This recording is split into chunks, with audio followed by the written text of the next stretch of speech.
আমি প্যান ভিজা গেলে কিন্তু প্যান নাই, এখনো তার গেঞ্জি আছে। তুমি এখন চলে আসো, এখন চলে আসো পা ধুয়ে। আর কিছু করো না বাবা।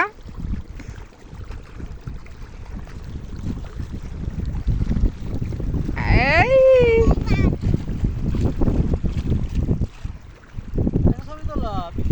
তুলতেছি তো, ভিডিও তো করতেছি।